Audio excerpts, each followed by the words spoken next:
नई सुबह की तलाश में अंधेरों से लड़ना ही पड़ता है।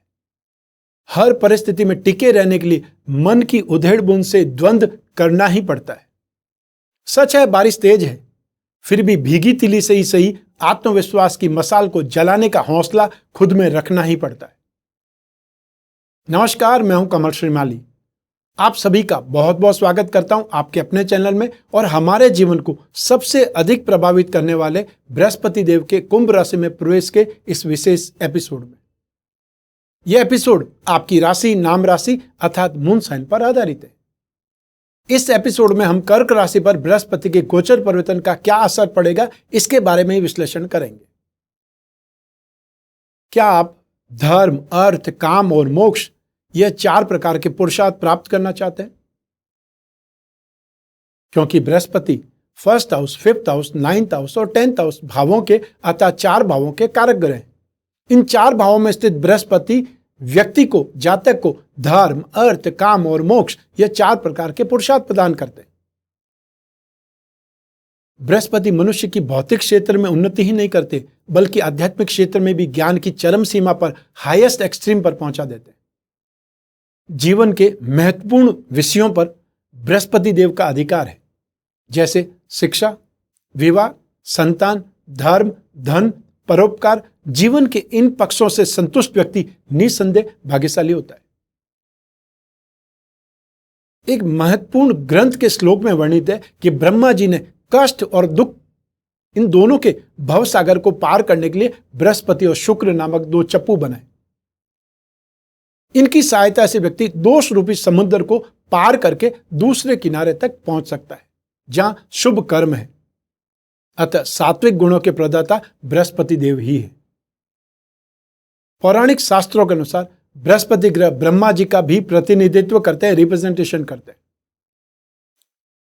शास्त्रों में बृहस्पति देव को शील और धर्म का अवतार माना गया है।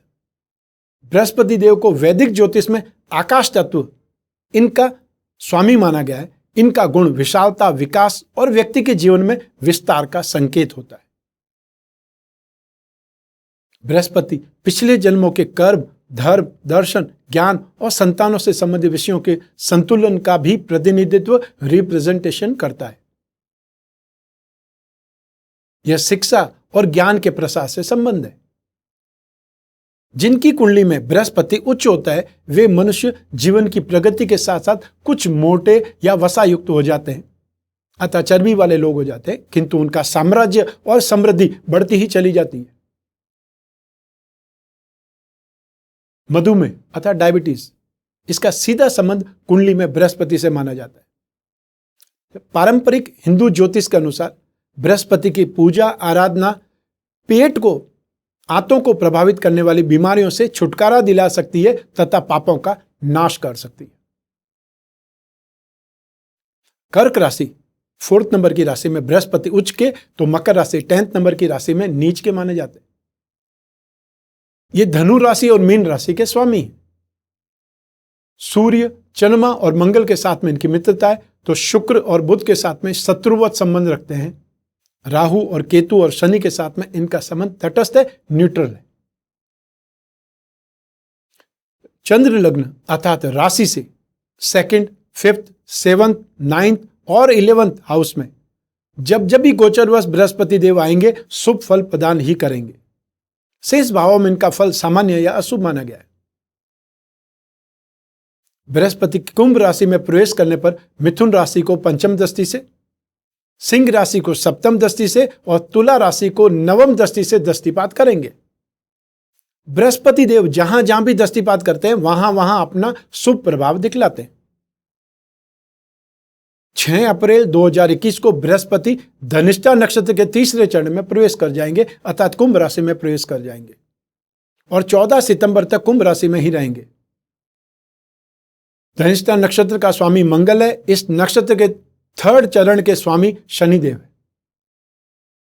20 जून 2021 को बृहस्पति वक्री हो जाएंगे और वक्री बृहस्पति ज्यादा शुभ माने जाते हैं, क्योंकि पापी ग्रह जब वक्री होते हैं तो अति पापी हो जाते हैं। शुभ ग्रह, सौम्य ग्रह जब वक्री होते हैं तो अति सौम्य हो जाते हैं। तो बृहस्पति तो अति सौम्य ग्रह, बहुत ज्यादा शुभ ग्रह। वक्री चाल से चलते हुए बृहस्पति 14 सितंबर 2021 को तीसरी बार फिर से मकर राशि में पुनः प्रवेश कर जाएंगे। आपको याद होगा 29 मार्च 2020 से लगा करके और 30 जून 2020 तक पहली बार बृहस्पति मकर राशि में प्रवेश किए थे, वो ट्रेलर था। 20 नवंबर 2020 से 6 अप्रैल 2021 तक भी बृहस्पति फिर से मकर राशि में थे और 2021 के मिडल में 14 सितंबर 2021 से लगा करके 20 नवंबर 2021 तक तीसरी बार बृहस्पति फिर से मकर राशि में होंगे। ऐसा बहुत कम देखा जाता है, ऐसा बहुत कम पाया जाता है, लेकिन यह विलक्षण है। 18 अक्टूबर 2021 को बृहस्पति देव फिर से मार्गी हो जाएंगे और फिर 20 नवंबर 2021 को एक बार फिर से सेकंड टाइम कुंभ राशि में लौट आएंगे। बृहस्पति और शनि की युति समाप्त हो चुकी है। बृहस्पति के कुंभ राशि में आने से राहु की दृष्टि भी अब नहीं है बृहस्पति पर। अब कोरोना वायरस का असर समाप्त होने लगेगा। वो घड़ी, वो डेट, वो समय आ चुका है जब इस वायरस से हम सुरक्षित होने जा रहे हैं। लेकिन ध्यान रखना पड़ेगा कि 14 सितंबर 2021 से 20 नवंबर 2021 तक फिर से नए रूप में कोरोना वायरस का हमला संभव है। उस समय भी बृहस्पति देव फिर से मकर राशि में होंगे, शनि के साथ में होंगे, राहु की दृष्टि में होंगे। बृहस्पति देव के इस राशि परिवर्तन का प्रभाव सभी राशियों पर होगा। तो आइए इस राशिफल के माध्यम से डालते हैं उन प्रभावों पर एक नजर आपकी राशि पर कि आपकी राशि को क्या मिलने वाला है, शुभ या अशुभ, लाभ या हानि, यश या अपयश। आइए नजर डालते हैं। बृहस्पति देव आपकी राशि से रोग भाव 6th हाउस, भाग्य भाव 9th हाउस, इन दोनों भावों के स्वामी हैं तथा राशि से 8th हाउस में गोचरवश बृहस्पति का प्रवेश होने वाला है और 8th हाउस को मारक भाव कहा जाता है। बृहस्पति के इस परिवर्तन से आपकी राशि से नाश भाव अर्थात 12th हाउस, 2nd हाउस धन भाव और 4th हाउस सुख भाव पर दृष्टि रहेगी। बृहस्पति के इस गोचर से भाग्य की दुर्बलता अर्थात बहुत कमी महसूस करेंगे, अर्थात आपको लक का सपोर्ट बहुत कम होगा तथा शत्रु पक्ष की तरफ से अशांति अनुभव करेंगे, विरोधी हावी हो जाएंगे, कॉम्पिटिटर्स आपका एक प्रकार से जीना दुभर कर देंगे और आकस्मिक दुर्घटनाओं का सामना संभव है।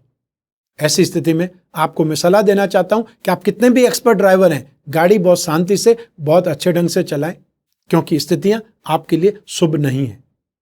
शारीरिक कष्ट बढ़ सकते हैं। पुरातत्व के क्षेत्र में, एंटी के क्षेत्र में काम करने वाले लोगों को बहुत अच्छी सफलता मिलेगी, लेकिन रोग, शोक, चोरी, बंधन, सरकारी कष्ट मिलने वाला है, मिल सकता है। बहुत ज्यादा अभद्र ढंग से बोलना या कठोर वचन बोलना, बहुत नेगेटिव बोलना, इसके कारण आपका तिरस्कार हो सकता है, अर्थात आपको साइडलाइन किया जा सकता है। मान सम्मान की हानि संभव है। नौकरी छूटने तक की नौबत आ सकती है। व्यापार में, कारोबार में, प्रोफेशन में भयंकर लॉस हो सकता है। आर्थिक संकट से गुजरना पड़ सकता है और देश में ही कष्टपूर्ण यात्राएं करनी पड़ सकती हैं। और ऐसे ही समय में संतान से भी आपको कष्ट मिल सकता है अथवा संतान उत्पन्न होने से पहले ही समस्याएं आ जाती है। आइए अब बात करते हैं बृहस्पति की दृष्टियों की, क्योंकि हर ग्रह अपने से 7th हाउस को 180 डिग्री पर तो हर ग्रह देखता ही है, लेकिन बृहस्पति को 2 विशेष दृष्टियां प्राप्त है। क्योंकि बृहस्पति संतान का कारक है, इसलिए पंचम दृष्टि भी विशेष है और भाग्य का कारक है, इसलिए 9th दृष्टि भी विशेष है। ऐसी स्थिति में इन तीनों दृष्टियों का 5th, 7th और 9th दृष्टि का क्या क्या प्रभाव पड़ेगा, इसको विस्तार से जान लेते हैं। बृहस्पति की 5वीं दृष्टि नाश भाव पर अर्थात 12th हाउस पर होगी और ऐसी स्थिति में आगजनी से सरकार की तरफ से कष्ट हो सकता है, कोई पेनल्टी लग सकती है, पनिशमेंट मिल सकता है, अनचाही जगह पर ट्रांसफर हो सकता है और यदि आप इलीगल काम करते हैं तो कारावास का भय भी आपको लगा रहेगा। और दुर्घटना का भय तो मैंने स्टार्टिंग में ही आपको बताया है, उससे आपको सावधान रहना ही पड़ेगा। एक्सपेंसेस खूब करेंगे या फालतू करेंगे, लेकिन आउटसाइड रिसोर्सेज से आपको सपोर्ट मिलेगा। दूसरे कामों में कुछ दिक्कतों के साथ में भाग्य से सफलता भी मिलेगी। अब बात करते हैं सप्तम दृष्टि, जो कि धन भाव पर है, राशि से 2nd हाउस जो कि धन संपत्ति का भाव है, उस पर दृष्टि है। ऐसे में धन वृद्धि के साधन प्राप्त होंगे और इन्वेस्टमेंट में धन संपत्ति में वृद्धि होना संभव है, लेकिन शॉर्ट टर्म गेन में इन्वेस्टमेंट करने से बचना है। अचल संपत्ति में भी, फिक्स एसेट्स में भी इन्वेस्ट करने से पहले कोई एक्सपर्ट की सलाह लें या अच्छे लॉयर से सलाह मशवरा करें, उसके बाद ही डील करें। अब बात करते हैं बृहस्पति की नवम दृष्टि, जो कि सुख भाव पर है, आपकी राशि से 4th हाउस पर है। बृहस्पति की नवम दृष्टि से माता का सुख और जमीन जायदाद का सुख बढ़ेगा, लेकिन पिता की बीमारी को लेकर के चिंतित भी रहेंगे। ननिहाल के सुखों से सहयोग से प्रसन्न होंगे। धर्म पालन में भी कुछ कमी दिखाई दे सकती है, लेकिन फिर भी आप धर्म का पालन करेंगे, धार्मिक कार्यों में इंटरेस्ट लेंगे या इन्वॉल्वमेंट रहेंगे। आइए अब बात करते हैं बृहस्पति देव अर्थात बृहस्पति ग्रह की शांति के वो विशेष उपाय। अगर आप बृहस्पति के गोचर के दुष्प्रभाव से पीड़ित हैं, तो अब मैं जो आपको उपाय बताने जा रहा हूं वो आपको जरूर करने चाहिए, अवश्य ही करने चाहिए। सबसे पहले आपको 10 अवतार विष्णु कवच धारण करना चाहिए, अथवा लक्ष्मी नारायण कवच धारण कर सकते हैं, या आप दोनों का एक साथ में भी कवच बना करके धारण कर सकते हैं, यह ज्यादा अच्छा होगा। बृहस्पति देव का रत्न है पुखराज, और पुखराज ज्यादा महंगा भी होता है, हर कोई व्यक्ति अफोर्ड नहीं कर सकता है, तो उसकी जगह पे सुनहला अर्थात गोल्डन टोपाज पहन सकते हैं। बृहस्पति ग्रह के यंत्र की अंगूठी बना करके धारण कर सकते हैं, या जो पैंडल पहनना चाहें वो बृहस्पति ग्रह के यंत्र के साथ में पुखराज या सुनहला जड़वा करके धारण कर सकते हैं। बृहस्पति ग्रह का पिरामिड या नवग्रह पिरामिड अपने शयन कक्ष में जहां आप सोते हैं वहां साइड टेबल पर रखें या उस रूम में रखें। इससे आपकी माइंड, बॉडी और सोल, इन 3 चीजों पर नेगेटिव असर नहीं होगा, प्रतिकूल असर नहीं होगा। और जब भी ग्रह चेंज होते हैं, सबसे पहले उसका असर आपकी मन, मस्तिष्क पर, बुद्धि पर होता है, उसके बाद में शरीर पर होता है। तो शरीर पर और बुद्धि पर असर को नहीं होने दिया जाए तो व्यक्ति सुरक्षित रहेगा। इसके अलावा पारद विष्णु प्रतिमा घर की पूजा में स्थापित करके नित्य उस पर अभिषेक करना है। जल में थोड़ा सा इत्र की 1-2 बूंद डाल करके, और या फिर पानी और दूध में केसर मिला करके उसका अभिषेक कर सकते हैं। और अभिषेक करते समय ओम नमो भगवते वासुदेवाय इस मंत्र का मन ही मन उच्चारण करते रहें। और या फिर आपको कोई स्तोत्र आता है, पुरुष सूक्त आता है, जैसे श्री सूक्त लक्ष्मी का होता है, तो पुरुष सूक्त विष्णु भगवान का है, वो सूक्त का उच्चारण कर सकते हैं, या कोई म्यूजिक इक्विपमेंट के थ्रू उसमें ऑन कर सकते हैं, प्ले कर सकते हैं, जिससे वो सूक्त का उच्चारण होता रहेगा और आप अभिषेक करते रहेंगे। बृहस्पतिवार के दिन, गुरुवार अर्थात थर्सडे, गाय को गुड़ या केला खिलाएं। लेकिन हर कंट्री में तो गाय देखने को मिलेगी नहीं, तो ऐसी स्थिति में गुड़, केला या चने की दाल इत्यादि पीली वस्तुओं का दान कर सकते हैं। यदि ये भी आपकी कंट्री में संभव नहीं है, तो फिर कोई ऑर्फन हाउस में, कोई भी ऐसी जगह पर जहां गरीबों को कुछ न कुछ खाना फ्री में खिलाया जाता है, वहां पर ये चीजें आप भेंट कर सकते हैं, अवेलेबल करा सकते हैं उनको। आइए अब बात करें मंत्र जाप की, क्योंकि ये मंत्र जाप हर कोई व्यक्ति कर सकता है और इसमें कोई पैसा नहीं खर्च होने वाला है। इन मंत्रों में से किसी भी एक मंत्र का आप जाप कर सकते हैं। सबसे पहले एकाक्षरी मंत्र, अर्थात जो एक अक्षर का मंत्र होता है वो है ओम ब्रह्म बृहस्पते नमः, ओम ब्रह्म बृहस्पते नमः। और दूसरा है बीज मंत्र, ओम ग्राम ग्रीम ग्रौम सह गुरुवे नमः। इस मंत्र का जाप कर सकते हैं।